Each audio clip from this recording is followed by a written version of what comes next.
Good morning, everybody, and welcome to another episode of Big Facts on a football Sunday. I got my boy Aaron and Jeff back in the background here. I had to take the whole screen because through the ability of my wife knowing me very well, I've got a gift to give our friend Aaron. So just so everybody's aware, we went back to normal. We had that one really strange week where Aaron did really well with his picks and I did very poorly. We're back to normal. And I went 10-6 last week, and Aaron went 7-9, which is about his average. So, Aaron, I've been walking around with a shirt for you. That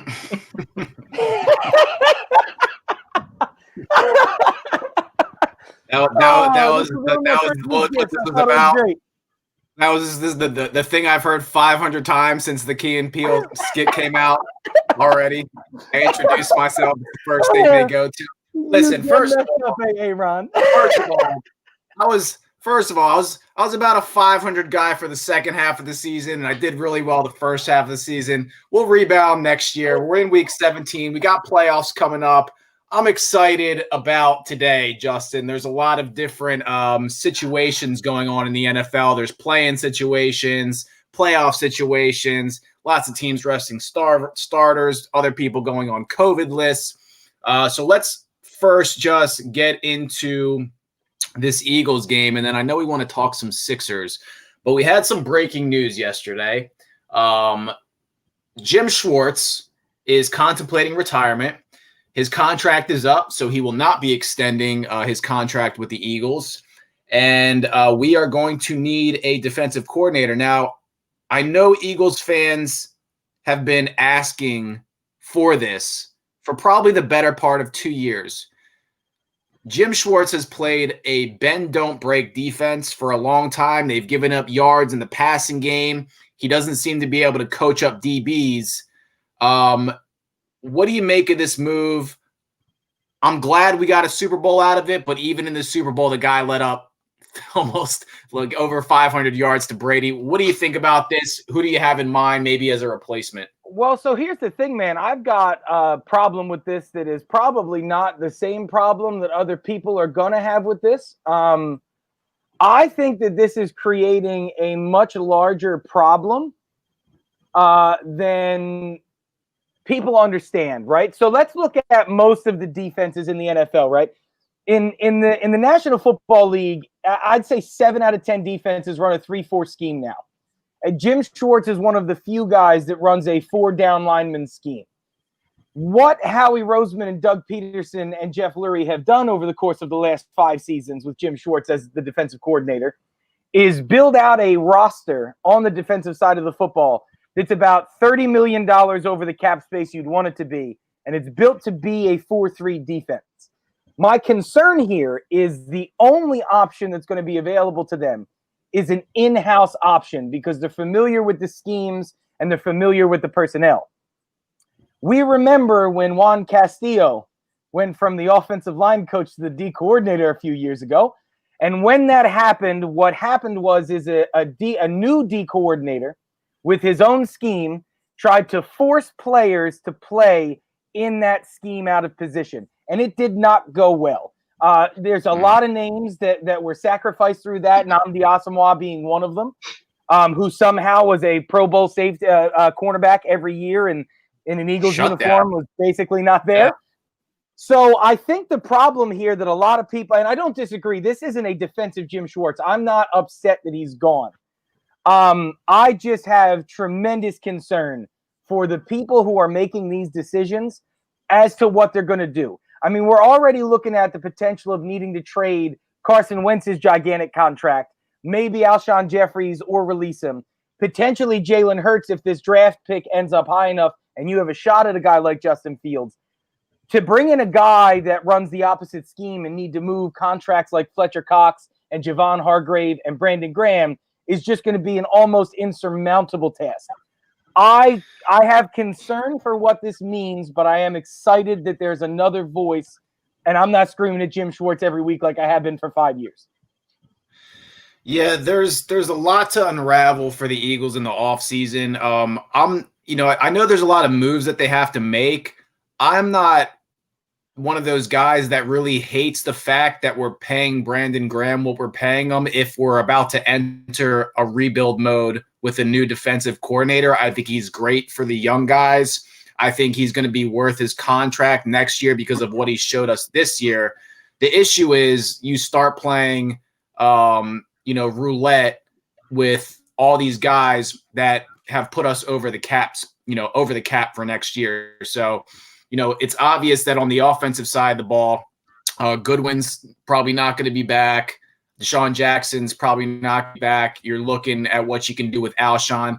And Justin, I don't think that the Eagles are – I have this feeling that the Eagles are not sold on getting rid of Carson Wentz. I really feel that way. I feel like Doug and Howie feel like this was just a down year. It's been a bad team. Jalen Hurts has put up some gaudy numbers, but it hasn't translated to wins. And then we saw last game and kind of left the Eagles offense. The guy turned the ball over a couple times, fumbled a couple times. He got hit in the second quarter and then didn't run the rest of the game. I'm not going to want to get rid of Wentz. Everybody's saying, Justin, that, and I'll get back to the defense in a second, but this plays into the defense because there's not much you can do except draft the defensive side of the ball if you're not moving that Carson Wentz contract. There's just too much money wrapped up in you do. I don't think they're sold if they're going to be rebuilding on letting him go. I think they could fix him. On the defensive side of the ball, there's going to be a D tackle or two that goes. And then I hope the Eagles don't win this game today so the draft order can play out the way that it does so they can really address need on either the defensive side or the offensive side to either help their quarterbacks or get a guy like Parsons at the linebacker. Though, dude, with hoping that they lose this game, and I'm 100% on board with you. I've told you 1,000 times. First and foremost, Devonta Smith can go play on any other NFL team he wants to. I want Jamar Chase, number one. Yeah, the problem, though, is if you wind up with the 4th overall draft pick, you absolutely have a chance to get from 4 to 2 and get Justin Fields very easily. And if I'm the Philadelphia Eagles, what I have to know honestly out of this game is if Jalen Hurts is a player I can build around. I get what you're saying, the shit that we're hearing, the decisions that Doug's making, the stuff he's saying in press conferences. There's no doubt a possibility that they ride with Carson Wentz. And it looks like it could be the decision that they make. But I think that that's based around not knowing what you've got in Jalen Hurts right now. So it's going to depend on watching Jalen Hurts play with almost no one. There's no help on the defensive side. How can you tell? There's no help on the defensive side of the ball. It's going to be how many plays does Jalen Hurts make? He did get his teeth kicked in last week. He got his ass whooped, not only on the scoreboard, but Dallas got after him. Bad defense for most of the year. How does he rebound? You listen to me. We'll get into the Cowboys in a minute. You don't talk to me before we go on and tell me about how great Dallas has been playing the last couple of weeks, and then talk about how bad they were. I said most of the year. They have been awful for most of the year, but they are starting to turn on, and they turned on against Hurts. How does he rebound from that? What does he look like without any of the help? Jordan Mailata's not playing this game. His offensive line is going to be Swiss fucking cheese. What can you do? They're putting him in a position to either fail, get hurt, or show them that he's the guy. And if Jalen Hurts comes out and competes with this Washington football team and shows you that he's the guy, now you've got a real decision as far as I'm concerned.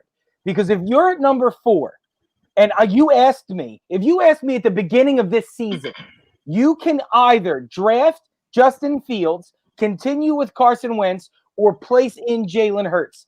8 months ago, I would have told you draft Justin Fields. You don't have a quarterback on this roster that is a game changer.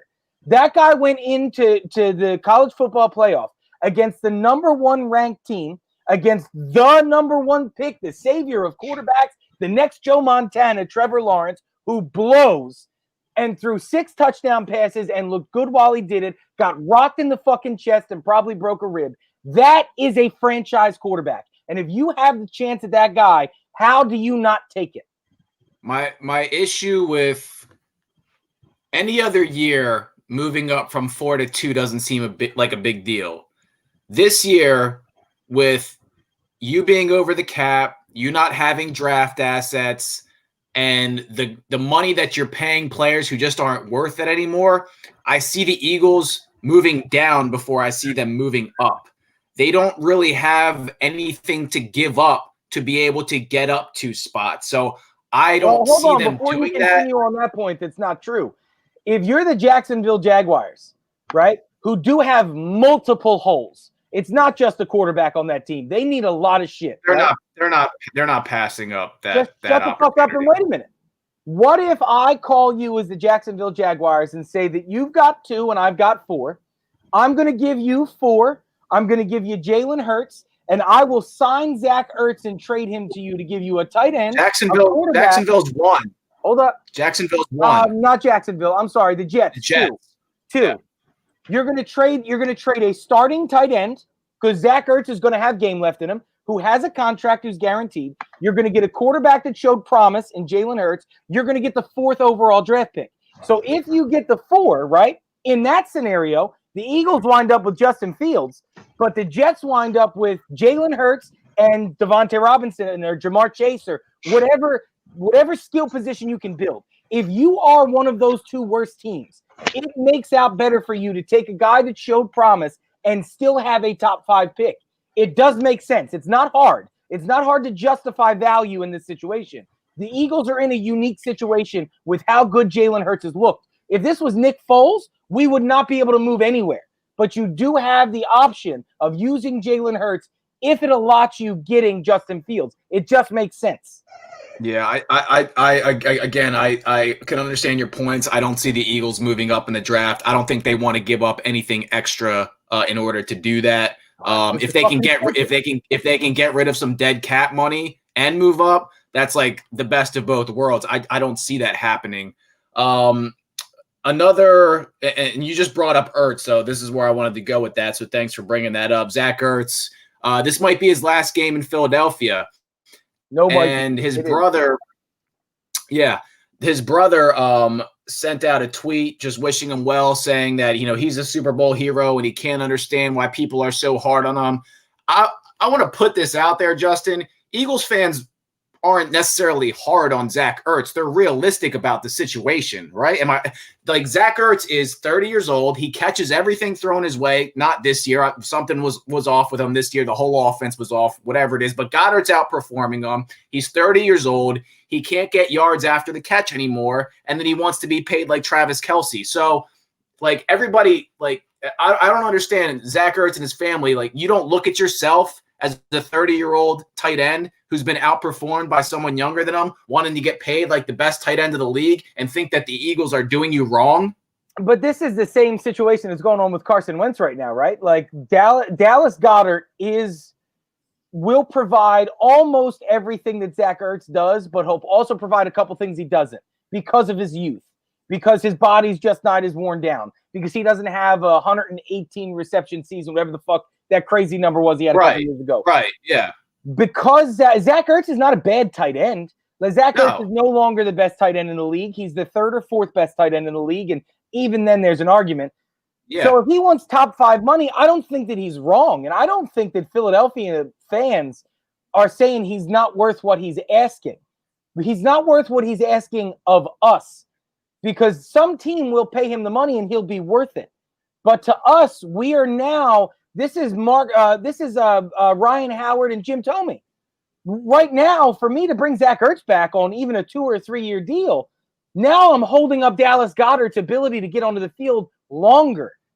And I have a guy that's shown me promise that you haven't. I have a guy that's shown me athleticism that you've clearly lost at your age. And he's also shown me that he's not going to be a liability on a run play. I can't pick to pay you 7 times what I'm paying that guy, all because you helped us win a Super Bowl 3 years ago. That's just not how the world works. And that's what people keep bringing up. Everybody that's left this team, we've thought has been salty about it, Justin. When Will Parks left, he had made a comment on Instagram. Nobody worse than that cat that went on ESPN the next day, Orlando Scandrick. Well, he was obviously salty about the situation, but again, the same things are being said, and most of it's by the secondary guys that are leaving, going in and out. Yeah, and it's funny because there's what they're seeing, and what I think is going on is we've talked about it over and over. Howie and Doug are married to the guys that they've paid, and they aren't developing the guys that they're drafting and signing in free agency because of it. They're married to Alshon Jeffrey. I'm surprised that they didn't pay Zach Ertz at the beginning of the season because that's a guy that they're typically married to. Brandon Graham, we all thought when he got signed, we're like, I'm glad Brandon Graham's back, but I'm not sure I would have paid him that at his age. He went on to have a Pro Bowl season. Great, but that's an outlier. That just doesn't happen with guys his age making the Pro Bowl for the first time at, 32 years old. So, this is going to be Zach Ertz's last game.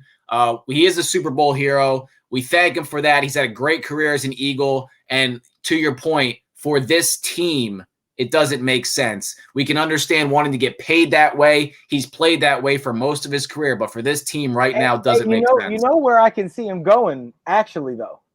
I think that he might get down to our boy Pookie's Washington football team. To give Alex Smith a little security blanket like that's not Jordan Reed, who's hurt every other day. Zach Ertz would be great, but I don't think he's going to be that number one. Look at Logan Thomas, man. He developed into quite the option for all the quarterbacks that have played there. I get you. He's had a couple games with like 13, 14 catches. Like this dude. When Washington football teams are saying that they'd rather have Logan Thomas over Zach Ertz and he's going to screw up his development, I'd rather let Zach Ertz sign wherever the hell he wants because that's absolutely ridiculous. But maybe it makes sense. I don't know how Zach Ertz is going to play, but that right there is what we're talking about. It's what we're talking about. So the thing is, where do you want to put limited cap money? The cap's going down next year. You want to pay Zach Ertz $10 million a year, and he's $10 million is a bargain. Or that's a bargain. We pay for that. I still don't want to pay him $10 million a year. I want to pay Brandon Scherf. I want to save money for McLaurin when he's going into his third year. You got to pay these guys. That defensive line. How are you going to afford Daron Payne? How are you going to afford Jonathan Allen? And how are you going to afford Chase Young in the future? Zach Ertz, stuck on a bloated contract when he's 35 years old is not how you're going to pay for those guys. Dude, I'm 100% with you, and this is the point. It is. I'm glad that you had that response. That was so. That was awesome. Perfect. That was kind of my point, though. My point is that you look at a team like New Orleans, right? Like if Drew Brees decides to come back next year and go one more round, they've got a better young guy down there that almost every New Orleans fan will say, "Listen, I know what that guy's done, but what's he going to do? I don't want to take the chance that he can't outdo the 24-year-old." Yeah, he's not going to get a 4 or 5 year contract from anybody. I don't think at this point. It's going to be a 2 to. If it's more, I'd be shocked if it's more than a year. He's got to get this year was so bad. He needs a prove it year. This year was so bad. He needs to sign a 1 year, $12.5 million deal with a team with a quarterback and no tight end, and hope that he balls out, bro. That's all he can do. Put him in Buffalo. Maybe he'll go to Dallas. God, he'd be so good in Buffalo. He would be good in Buffalo. They probably have the room to do it. Speaking of Buffalo, I got to talk about something. All right, listen. Do your thing. I really thought about this. Me and Aaron had a conversation on the phone on Saturday while I was at work about Tua. And we fight about Tua often. And I want to clear some air, A, and B, I just want to clarify. Who gets Tua in the divorce? What's that? Who gets Tua in the divorce? Oh, he can have him. I don't want him. So you can have that dog. I'll take the other one. So I don't think that Tua is going to be Robert Griffin III bad, right? Like where he's irrelevant bad. My points on Tua are very simply the level that he's going to be able to achieve based on his health, based on his ability to make a quick decision, based on his ability to throw the football, because quite honestly, he's not a great passer. He's a great athlete, even with the hip problems he's got, but he's still not an elite passer. And that's the reason why Ryan Fitzpatrick has to come in and save the day and keep them relevant and in playoff contention, which if there is a fun little over-under bet on if Ryan Fitzpatrick comes into the game today, throw $5 at it because it could happen. I thought he was on the COVID list. Oh, is he? That's so. Yeah. It's Tua's strain all the way. So here's my beef with Tua, right? When I look at Tua, right, let's talk about Trevor Lawrence and let's talk about Justin Fields because it's a great level of comparison. When I look at Tua, I see Trevor Lawrence, right? Tremendous college player, super athletic. You look at Tua, you see Trevor Lawrence. Can I finish? Super athletic, very impressive college player. Everything I see in Trevor Lawrence tells me that he is going to be nothing better than a tier 2 quarterback in the NFL. He's going to have the clout and the fame because he's going to be the first overall pick, but so did Jamarcus Russell. So my point is, Justin Fields, as I said earlier, is a guy that exemplifies what you're looking for. He has the Joe Burrow factor. No matter what it takes, no matter what the score is, my foot is on the gas and I'm coming for your neck. Trevor Lawrence does not have that trait in him, and he showed it. I mean, we talked about this on Saturday, Aaron. He went down to Ohio State and quit because that's what he is a fraud and a phony. So Tua gets all of this clout, right? He gets all of this praise for what he accomplished in Alabama. And more than half of it is because of having a guy like Jalen Hurts for the season he did after he got the starting job back and being benched again. And it's because Nick Saban builds an NFL roster in college football. Alabama, year in and year out, could pretty much always win the national title. They're that good. Their recruiting classes are that strong. Their offensive line and defensive line are that good. Their defensive backs are incredible. They always get decent wide receivers. That's the reason why Alabama does not make quarterbacks, right? Because you don't have to do as much. Tua, to me, is going to be at his peak, what I see out of Trevor Lawrence. 10 years from now, Trevor Lawrence is going to be a Carson Palmer. He's not bad. You would not say he's bad. 12 teams would take him in a heartbeat. Matt Stafford. But he's not a guy that wins. That is what Tua is to me. And this game today is so crucially important because it is going to take Tua being a monster, being a shark, being a guy that's going to fucking do everything it takes. And I don't see that player. And I know I get a lot of comments, dude. I've gotten some messages of people telling me that I hate Tua and I think he's going to be awful. And I think he's going to be Jamarcus Russell. Tua's going to have a 10-year career. It's going to be riddled with injuries. His hips are never going to be the same. He's never going to look like Lamar Jackson because his athleticism is gone. And that is what Tua gives you. So those Miami Dolphins fans, I got a boy, Mark, I used to work with, huge Fins fan. To you Dolphins fans, be aware of what you have to do to make that guy great. You don't just need a number one receiver or a really good running back. He needs a stout offensive line. He needs a defense that is going to hold him in games. And if you build that roster right, you will have success, just like Ryan Tannehill has found in Tennessee. And that's my point on Tua. Tua is not a great quarterback. He's Ryan Tannehill. He's a good one. That's it. Okay. All right. Can I ask you a question real quick? Fire away. Do you hate Trevor Lawrence more than you hate Aaron Rodgers? Or would you say it's about even? I don't hate Aaron Rodgers. I love Aaron Rodgers. Don't answer that. Okay. So Trevor Lawrence, for the record. Trevor Lawrence. I think that people feel as we're both on two completely opposite ends of the spectrum with Tua, when realistically you're on like the not so good side and I'm on the he's gonna be pretty good side. People think that I'm over here on like this guy's going to make 10 Pro Bowls and win a Super Bowl. And people think you're over here on like this guy's not going to be in the league in 3 years. That's not true. I think we're closer than even we realize. We're just on opposite ends of it. So the problem right now that I'm seeing with the whole argument is there's very few quarterbacks. And this is an outlier year. There's very few quarterbacks that come into the league and immediately perform like Justin Herbert and Joe Burrow were performing this year. And the biggest part of this is these guys are put into situations with typically newer coaches on bad football teams with very limited skill players, and they're asked to win football games. So when you're asking those guys to win football games, they have to let the ball fly. And they're like, hey, if you throw an interception, you throw an interception. It's fine. Our defense sucks. But today to win, we need you to throw for 350 yards and 3 touchdowns to even have a chance to win this football game. Tua got drafted into a different situation in Miami. Tua's got a great defense. He's got a very smart head coach, and they've established the run game. If I understand your point on Fitzpatrick. I don't think that they should have benched Fitz when they benched Fitz because he was playing very well. But we had this conversation prior to it happening. if Tua was going to come in and take over for Fitzpatrick, it's because they're seeing something in practice that they like about Tua more than they like about Fitz. And guess what? He's 6-2. So he's winning. Hold on. I let you make your point. You let me make my point. They're winning football games. His touchdown to interception ratio is extraordinary. He's not pushing the ball down the field. He doesn't have to for them to win games.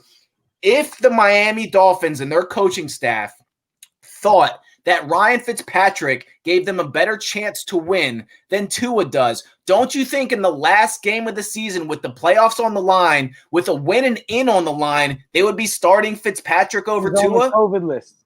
They can't. But they already announced him last week as soon as the game was over that Tua would be starting the football game. It doesn't matter. Right, because the Miami Dolphins are going to make the same decision that they made last week. If it's the third quarter and you're down and need to move the football, you're going to put Ryan Fitzpatrick in again because it worked last time.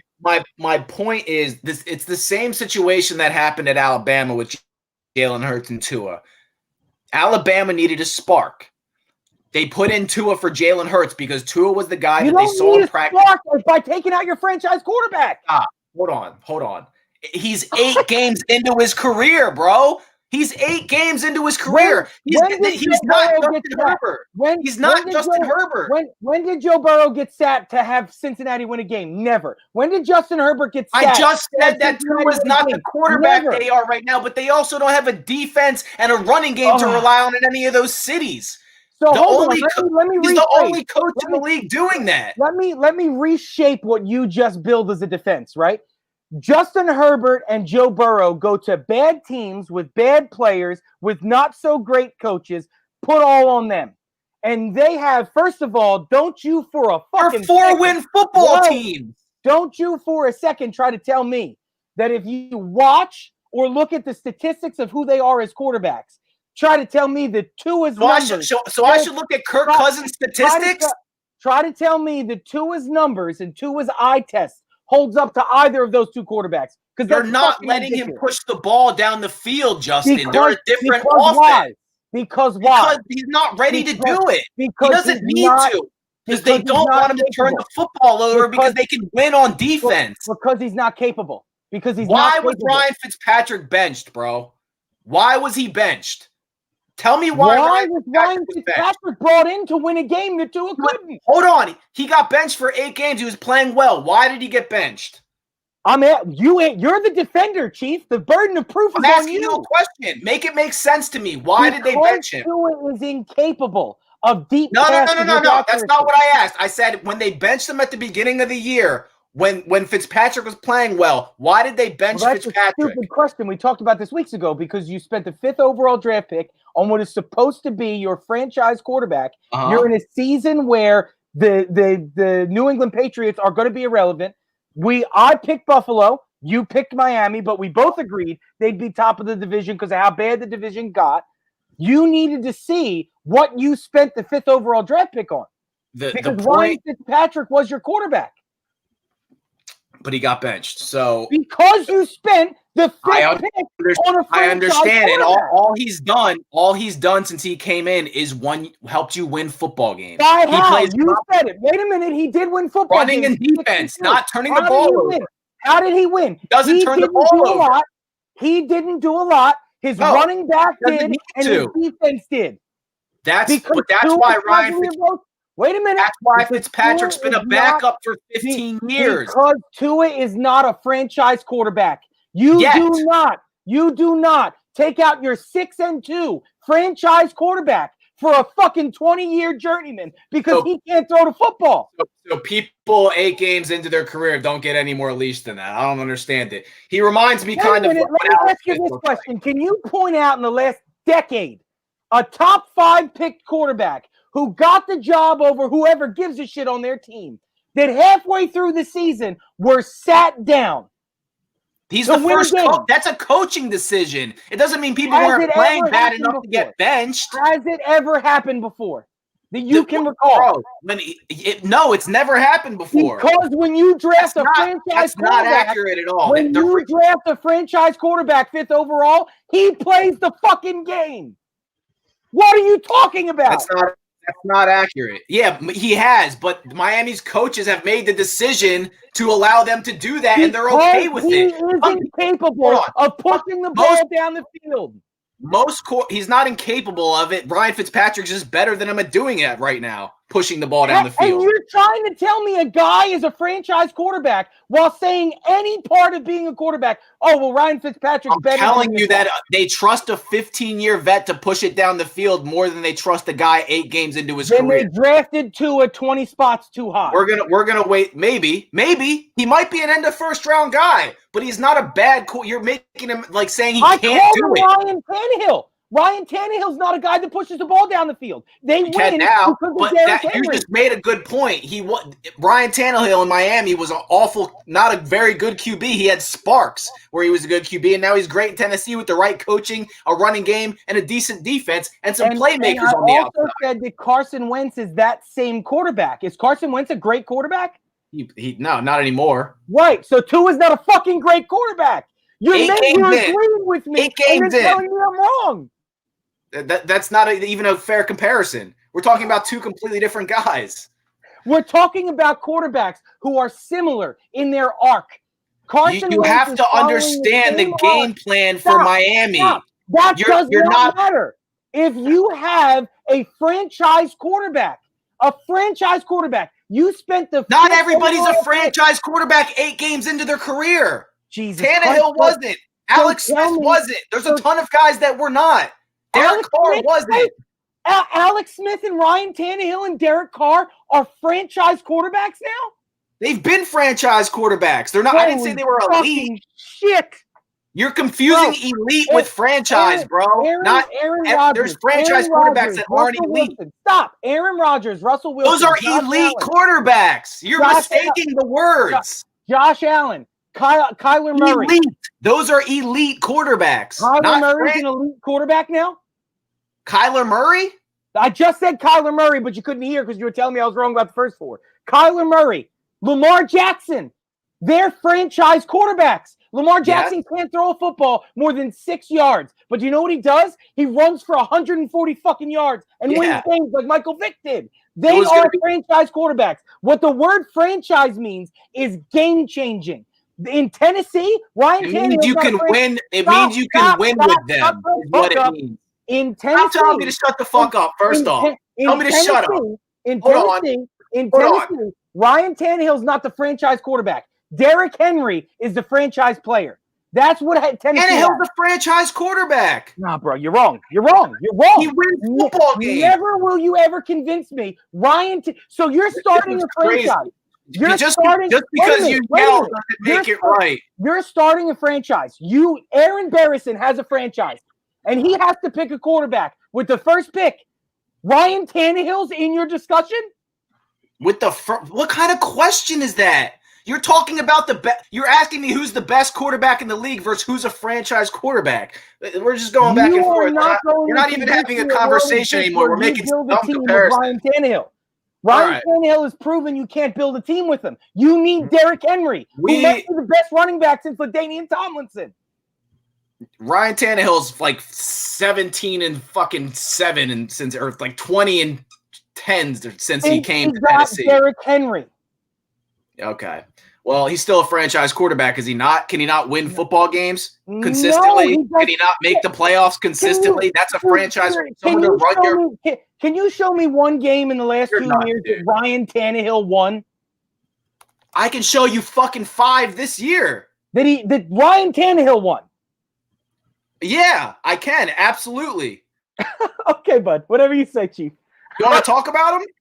Sure. Fire away. Hold on. These are his stats this year. This is what he's done. PFF. Games ago, 200 touchdowns. He did 4 weeks ago, 308 yards, 3 touchdowns. He didn't win him that football game. In September, 366 yards, 4 touchdowns. Second game of the season, 239 yards, 4 touchdowns. This guy's throwing for 300 plus yards and 4 touchdowns 6 times this year. What are you talking about? How many of these games did Derrick Henry have 140 rushing yards? The ones that he did is what Tannehill won. Derrick Henry wasn't having. So all those Derrick games Henry, you the just second mentioned, half of the season was rushing for a ton of yards. The first half, it wasn't the same. all the games that you just mentioned, Derrick Henry had less than 100 rushing yards.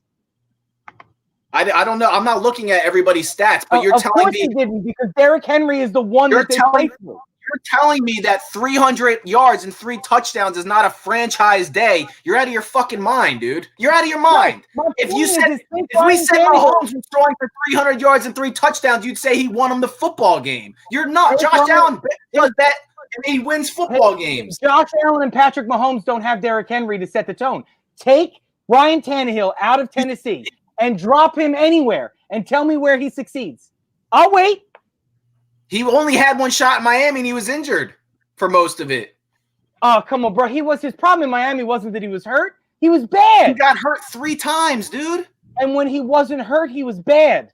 No, he wasn't bad when he had time to play. Let's take a break, and we'll go and talk about the Sixers. We'll be back in a couple minutes.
You gonna say nothing, bro? We just gonna sit here and look at each other and weird silence? I was looking at that. I was looking at stuff on here. I didn't know we were back on. You're live. Okay. He's still reeling from your take on a franchise quarterback. It's a weird take. Not a franchise quarterback. Let's get to more hot takes. Let's talk. Would you re-sign Ryan Tannehill right now? Like if you were GM of the Titans, would you give him 20 plus million? If I knew I had this team that they had this season coming back in most of its entirety, and Derrick Henry was still 100% Derrick Henry, for sure. There's 1,300 Ryan Tannehills that come across this league, though. There's not. No, sorry, this isn't Trent Dilfer we're talking about. Ryan Tannehill's got a cannon for an arm. He's mobile. Bro, who do you He's smart. take, Derek Carr or Ryan Tannehill? I would take Tannehill. I would absolutely take kidding? Tannehill. What are you talking about? I can't. What are we talking They're about? the same fucking guy. They're the same guy. They're not. No, they're not. Let's talk about the Sixers. Couple good wins. They are actually, I think they're tied for first in the East right now. Justin, by 30. I didn't hear a just fucking playing word. really good ball. What's that? I didn't hear a word you just said. You just skipped. I heard 1 by 30. That's it. 1 by 30. So they've had a good streak, I think, right now. So they just beat Charlotte last night, and they played, who was it the other night that they won big against? They played the Magic, they won big against, and then also the game against the Raptors, won by 7 points. I still want to see them play a streak of good teams so that I can make a judgment off it if they go 500, if they're over 500. Like what I'm seeing from Doc Rivers, like what I'm seeing from Ben Simmons took a 3 the other night. So let's talk about this, Justin. The game the other night, Ben Simmons hits a three very early on in the game, and then they go on to absolutely rout the Magic. They were up 30 most of the game. I think the Magic got within 10 at one point, but they ended up winning by like 25. What do you make of that type of shooting night, that type of offensive performance? I haven't seen this type of offensive performance since JJ Redick, Ersan Ilyasova, Marco Bellinelli were here. I'm inspired. Still would like to see what they do against Miami, Boston, etc. But what do you make of this? Well, now that you drove the rational bus through town, here I go with my Philadelphia bus, and I've got some sizzling hot takes. All right. So first of all, I agree with everything that you said. We got to see it against better competition. I need to see him play Brooklyn. I need to see him play Milwaukee just to really get a feel for where they're going to end up in the East. But yeah. I have no doubt in my mind that this is a 50-win team now. No doubt in my mind. Offensively, I agree with you. It's been about that long since we've seen this type of efficiency. I think that they're better now than they were then. I think Seth Curry gives you a lot more than JJ Redick did. I think a guy like Danny Green gives you a lot more than Marco Bellinelli did. They really don't have an Ersan, but you also have Tobias Harris now, which you didn't have then, which after that first game. I know. I mean, again, I still say the unproven part to me is how Tobias Harris ends this season. If I am given the opportunity at a guy like a Zach LaVine, a Bradley Beal, a CJ McCollum, I am getting away from Tobias Harris as fast as I can in that max contract still, but he has been impressive the last 4 games. These are my hot takes. I told you one on Saturday. The one I told you on Saturday was, if this team continues the progression that they seem to be on, Seth Curry's going to average 23 points a game and be one of the 5 best starting twos in the league. He's going to average over 50% from 3. He's going to be a difference maker on this team. I know. That's 50% okay. 50% from 3. I don't think that's ever been done in an NBA season. So. I agree with you, and I have a reason why. So just let me get there. So, and maybe let's say over 48.5. I don't want to say 50 is the whole number. Still I think real high. Super high, no doubt. Seth Curry fits this team in a way that they have not had a guy fit this team. The James Harden complements Joel Embiid argument, which is very valid because it's true. James Harden in a real big would probably be damn near unstoppable. Seth Curry fits a Ben Simmons run offense with a big like Joel Embiid like nobody could almost. He's great off the pick and roll. He's a guy that you can give the ball to with 6 seconds on the shot clock, and he can make his own shot. He's a deadly accurate, one of the best career-wise three-point shooters. They struck gold on Seth Curry. It was the most you would have ever gotten out of Josh Richardson. My other hot take is where this team is a difference this year. Right now, 6 games in, the Sixers are the number 1 team in almost every defensive category. Mm-hmm. They are a team that is built around stopping the other guys from getting 100. So all we need is 105. That's how they built this roster over the years. Now everybody, hopefully you're sitting, gets the real hot take. This one is going to burn your hands when you feel it. I am going to say right now on, what are we, January the 3rd? I'm going to say right now, Ben Simmons is the defensive player of the year. Yeah, he's already making a case. That's no doubt. And listen, before you go, because I want you to respond to this, so I bring it up.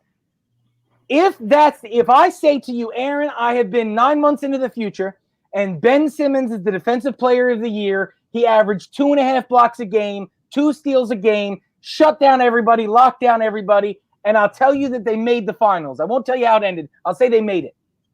Would you still right now today want to trade Ben Simmons for James Harden? No, because you're talking about the finals. Thank you. Thank you. Go ahead.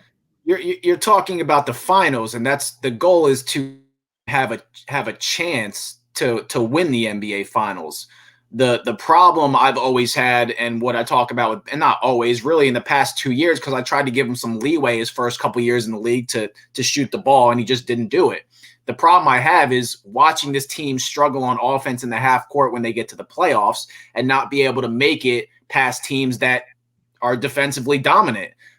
They can be the best defense in the league. They've been a top 5 defense in the NBA for at least the last couple of seasons. And as long as you have Ben Simmons on the perimeter and Joel Embiid inside, you're going to be a top 5 defense. That just is what it is. My problem comes in when they get into their half court offense in the playoffs and a guy's sagging 10 feet off Ben Simmons and Joel gets less room to work in the paint because the coaching adjustments in the playoffs are so much different, and there's such better coaches once you get there. I can play the Charlotte Hornets 100 times this regular season and probably beat them 90 just off of defense alone because they don't have the greatest coach in the world. But once I'm playing Eric Spoelstra and once I'm playing Brad Stevens, everything changes for the offense. So that's why I'm really looking forward to the next couple weeks. Because they do have a streak where they play the Celtics twice. They have a streak where they play Miami twice. And I know the way right now, it's all going to change. The Heat are 2-3. The Celtics are 3-3. The Bucks are 3-3. So on and so forth. That's all going to change. The Cavaliers are near the top. And I think the Hawks are actually going to be pretty good. They're sitting there right now. They're impressed with the way they score. At the end of the day, the Sixers, I still think, are not going to finish first, second, or third until someone has to step up and guard Ben Simmons. What also worries me is if they end up, let's just say, Justin, that because these are regular season games and the Sixers continue to play this way and they're not playing the Celtics and the Heat every night, if they end up finishing first or second, it kind of scares me because it makes you think that they're doing everything right when the reality of it is they're doing much better than they were under Brett Brown. They're running out of bounds, plays, coming out of timeouts much better, sideline plays much better. They have a little bit of continuity in the half-court offense, but sometimes just can't put it together. But my worry is if you finish first or second and you feel like there's nothing to fix and Ben hasn't progressed from what we've seen the other night, he took a 3 and he made it, where does this team go once you play those teams? Well, here's the thing, right? Like, it's going to take playing those stretches of games where you get Boston twice in a week and Miami twice in a week to gain consistency. Because I think we've seen it out of this team in 6 games, but it's been inconsistent. But because your quality of opponent is so bad, it hasn't looked as bad as it could have. Toronto, again, I know a lot of people pick Toronto to be top 5 or top 6. They look awful. They look really bad. And yeah. I'll tell you what, for anybody who's got the capital, Toronto's a team that does move on pretty fast. Let's remember some of the guys that have come through Toronto, Chris Bosh, Vince Carter. Toronto moves on quick if they don't feel like they're going to put it together. Pascal Siakam might be available in a year or two for a team that's trying to build something crazy. And if that's what you're looking at, I would start saving now and bring that. That guy's going to be he is Giannis-like to me, but he's got a shot. He's like a weird he's almost like Bam. He's almost like Bam. He's not quite there. But he's not. He's so much more athletic and he's faster. He's an enigma of a player. I think Toronto, I agree, is bad. What the Sixers are lacking showing is the consistency of those changes, right? And there's a couple of reasons. We're 6 games into a season, number one. We had 2 preseason games and really no training camp. Doc hasn't had the normal time that you would have to get the system in place and comfortable with everybody. You got to, regardless of the fact that Danny Green and Seth Curry are new to this lineup, Ben, Joe, and Tobias Harris, 3/5 of your starting 5, have played on a team that was incapable of performing a pick and roll. They didn't have the player to make a pick and roll story. They didn't have a player to execute a pick and roll with Joel Embiid. JJ Redick was decent at it, but other than that small amount of time, these players have never had that. So you're implementing an offense based around efficiency and based around defense. When they hold up the defensive end well and they can set their own half court, they're so much better. When you can run the fast break into the half court with this Sixers team, it's much better than walking up into a half court offense. Yeah. No, you're right, and that's the thing you got to see too, because when they start playing good offensive teams that are actually making these shots and not turning the ball over, and then they get back on defense and have to run their half-court offense, those are the type of games you're going to see when the opponent's shooting over 50% or 55% for the game, and they're draining the majority of their shots and they're not turning the ball over. How does the Sixers offense then perform? It translates based out of set up half court for 65, 70% of that game. And right. Listen, I got to say this in the fast break. One problem I've had with Ben Simmons for years that's not his 3-point shot is I'm so fucking tired of watching 6'11", fucking 220-pound monster athlete Ben Simmons run down the lane against a fucking 6'4" guard and a center coming late and turning his head and kicking out. I'm so tired of seeing it. Yeah. And last night, he finished strong. He kept going. He tried to put the ball in the bucket. He stopped looking behind him and looking for a kick out. That type of shit on the fast break makes it, you need those momentous points.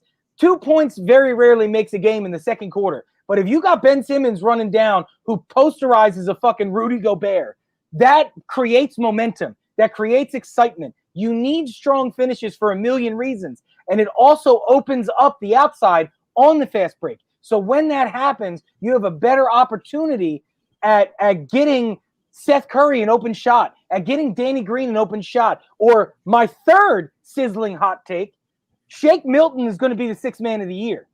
Show me how he won't. I'll wait for anybody to tell me. Montrezl Harrell could average 22 and 16, and I still don't think he beats out Shake. What Shake does to this team is unbelievable. I like what Shake's doing, but he's also a little careless with the basketball. But if he continues, to put up points the way that he does, he's going to have a chance. I also want to bring something up because we talked about this a couple times, Justin. I forgot with the Milwaukee Bucks, and I'm just bringing it up for our listeners who have been tuned into the show and might have thought that we misspoke. We thought that they completely cleared up their bench. They actually didn't give much away for Drew Holiday. Before this season started, they gave away George Hill, a pick, and a draft pick. I think it was Sam Merrill for Drew Holiday.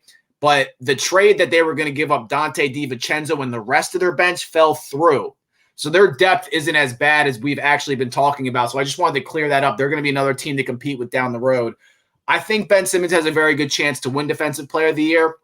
I think that also depends on what Anthony Davis is going to be doing over in LA and what, Giannis is still playing phenomenal defense over in Milwaukee. Voters sometimes get tired of voting for the same people, but those two are always going to be in the conversation, and so is Kawhi.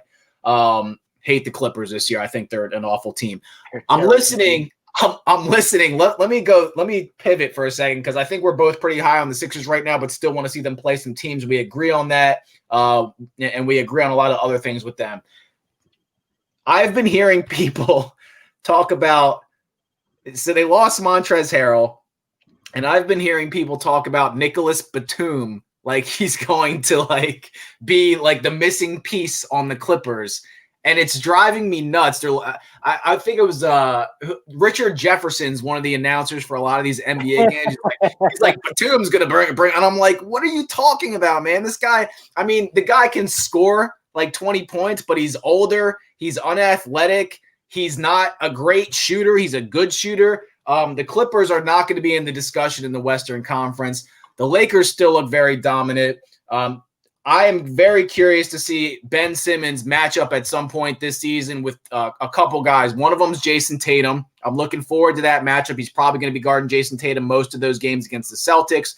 He's probably going to be between Bam and Jimmy Butler when they play Miami. And then he's going to be on Giannis when they play Milwaukee. And he's probably going to be on KD when they play the Nets. When they go through a streak of games, when they play those guys and I'm watching Ben Simmons guard those guys, I'll be able to make a case. But his numbers against some of the better players in the NBA right now defensively are absolutely phenomenal. I agree. Here's the thing, bro. On your Clippers point, dude, is Paul George has got to be the most overrated superstar that we've had in this generation. Paul George got so much love, and again in the beginning it was merited, but as soon as he made it, he was worthless, bro. The turnover he had the other night. You're Paul George, dog. You're not fucking Ja Morant, who's in his third NBA game under the big lights in front of 25,000. You are Paul George playing in an empty fucking gym, and you can fuck that up. Yeah. Like that's just Paul George has got to be the most overrated superstar. I mean, it was Chris Bosh for me for a while, but it's got to be Paul George. He is the most irrelevant max player, maybe in the entire NBA. And I don't know. Tobias Harris is a max player. That's counting Tobias Harris. I said it and I meant it. The Clippers are going to be a letdown, bro. They let too much go. And listen, I get why. I was high on Ty Lue as a potential coach for this team, so I see where they like Ty Lue and bought into Ty Lue. But let's pretend a world where the Clippers are as good as they were supposed to be, and you got a Western Conference final versus LeBron and Frank Vogel. You're not beating that team, Ty Lue, number one. Number two, if LeBron and Anthony Davis tear a fucking ACL in the first round and you find a way to the finals, you're not out-coaching Spo with that Miami Heat team in the finals. You're not out-coaching Brad Stevens. And you as fuck are not out-coaching a team that's a big matchup problem for you with Ben Simmons and Joel Embiid and your former coach, Doc Rivers, behind the helm. You're not going to out-coach those guys, bro. I think they made bad decisions all the way across the board. Yeah, and I don't even think in the West they're going to get there because, first of all, we can talk about who they'd play coming out of the West, but there's some really good teams this year. The Suns are playing with Chris Paul. Bro, before we're wrapping up, I got the Suns. Thank you for bringing that up. Yeah. They might be a top 3 seed in the West, bro. Yeah. They've looked that good. So the way it looks right now, and again, we're just beginning. Like the Mavericks are 2-3. I don't expect the Mavericks to not be good, and especially if Porzingis plays the second half of the season, I expect them to go on the run. And the Nuggets are 1-4. The Nuggets aren't going to be 1-4. They have a worse record right now than the Warriors, and trust me, they're going to finish with a better record than the Warriors. I want to give two real quick. James Harden was out last night. John Wall played in his first game with Houston, coming back from 2 years worth of injuries and dropped 28 points in a win and was a menace defensively. I think he had 2 blocks and 2 steals, and one of them was towards the end of the game. I'm not going to go out here and say that Houston's going to be great or that John Wall is going to be great. I'm saying I'm happy for John Wall coming back after 2 years, after being in the Wizards situation and being able to go to Houston. Go ahead. Can I ask a question? Yeah. I bet you if you pull up FanDuel right now, there's a parlay bet on the over-under of games John Wall plays before he tears another fucking groin or fucking breaks a leg. I'm happy for him right now. I agree. And John Wall is a big what if. No bigger what if than Derrick Rose in the history of major sports as far as I'm concerned. John Wall is a big what if, and I hope he finds tremendous success. All I know is when James Harden is on the floor, there's not 28 points for John Wall to get. No, of course not. Of course not. But yeah, they're not going to beat the Suns. The Pelicans right now look good. They're 4-2. The Lakers are going to be there. The Jazz are going to be there. The Trailblazers are going to. I like the Pelicans. I think Zion's almost unstoppable if you've watched him play him. So, by the way. Is Zion going to be our NBA's Tua? That's not even fair. It's not close. Zion Williamson is so much better. It's not even close. He's a superstar. But there are 2 things that I said a couple weeks ago before the season start. KD and Brandon Ingram are both averaging 28 points right now. And those 2 are going to be competing for a scoring title this year. Brandon Ingram's playing out of his mind. Zion's doing everything Zion does. Happy to see KD back. The NBA is in a good place. The Sixers are in a good place. If Tobias Harris continues to play like this, where do you see the Sixers? And that's a big if because Tobias Harris does this sometimes. You're talking about 22 points, 6 boards. Tobias Harris, but efficient 22 and 6. Yeah. I mean, so if with my expectations of Tobias Harris not staying that guy, I think that this is a 50-win team still. I think they can overcome Tobias Harris when the time comes. If Tobias Harris stays a 22-6 guy on 12 shots a game, I really believe this is the team to beat in the East. I mean, I listen, Denver, KD and Kyrie in Brooklyn are intimidating in a scoring sense, But when you give me Ben Simmons, that's going to be, again, the defensive player of the year, and Joe guarding the inside and Danny Green on the wings also, when you give me the better defensive team, which can still hang similar points, I'm going to take that team 9 out of 10 times that can defend the other. So if Tobias Harris stays consistent, 60 and 17, I don't think that's out of the realm of possibility. I think that Doc Rivers is going to find a way to make every single one of these guys give the best that they can in the most efficient manner. 60 is a big number, bud. It's gigantic. And again, that's based on the two biggest letters in the English language of Tobias Harris staying what he's been for the last couple of games. I don't think it's going to happen. But if it does, I could totally see 60 wins, dude. Yeah, they look like a great team right now. They're winning the games they need to. They're not blowing leads so far. They're not blowing leads. There was a lead the other night. How about that, bro? How about, I was listening to Eli on radio today, and a caller called in and was talking about the Sixers. And he said, I think last year, both of these last 2 wins could have been losses. Because what I see is the difference, this cat says, and I agree with him 100%, they don't play down to competition. Brett Brown's Sixers would have played light against the Charlotte Hornets, would have played light against the Orlando Magic.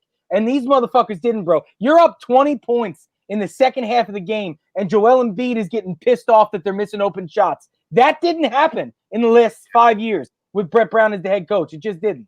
Yeah, there's definitely another level of accountability. Real quick before we get out of here, Washington football team today against the Eagles. They're going to beat the Eagles. They're going to beat the Eagles. Who cares?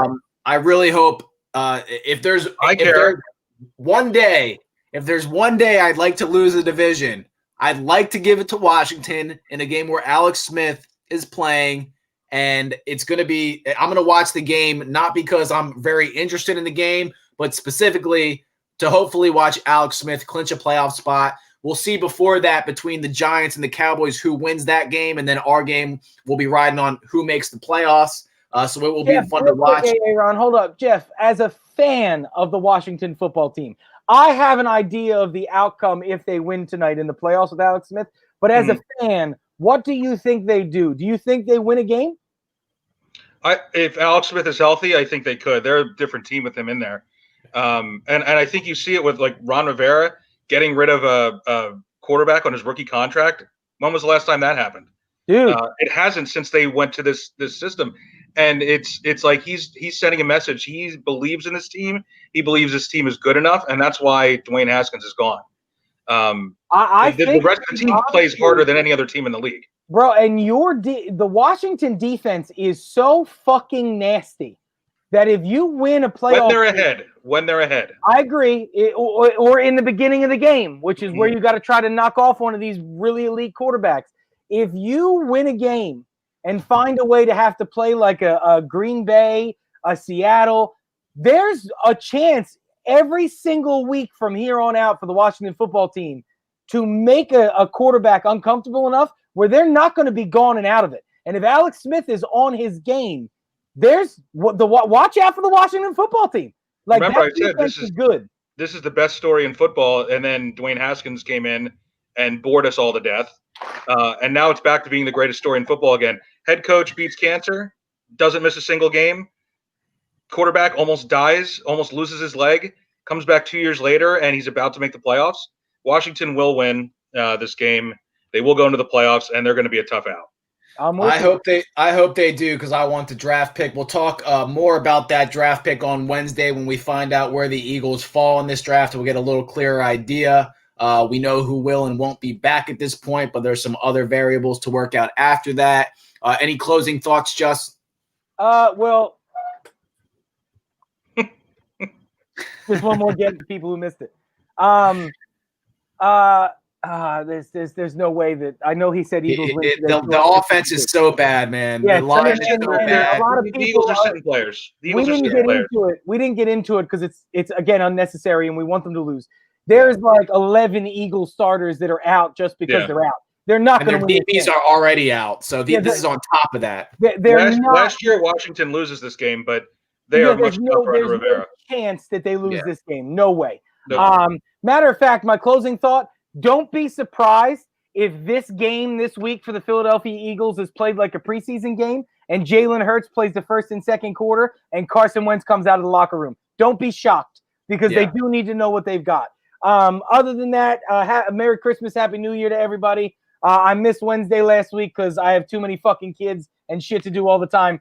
I passed out and fell asleep on my boy AA Ron. I had to work, and anyway, won't miss again. We'll be here Wednesday. Passed out on the couch like a Grey's Anatomy guy. Watching Grey's Anatomy too, so it's cool. So loser. So I'm lame, brother. I'm 30 years old with 3 kids and a 4th almost here. That just is what it is. So one thought that I want to put out, last closing thought. As the NFL playoffs play on, we're probably going to have our platform change a little. Obviously, football Sundays are going to go away. We're going to cover a lot more basketball, a lot more baseball on Sundays, and focus on the games that matter and talk about the playoffs as we get to a Super Bowl contender. But the Eagles are out, and I don't want to talk about football for 40 minutes every Sunday anymore. So that's my last closing thought. I'm a basketball guy here on out. But Happy New Year, guys. Merry Christmas, and that's it for today. All right, it's Sixers season. We'll see you guys on Wednesday. All right.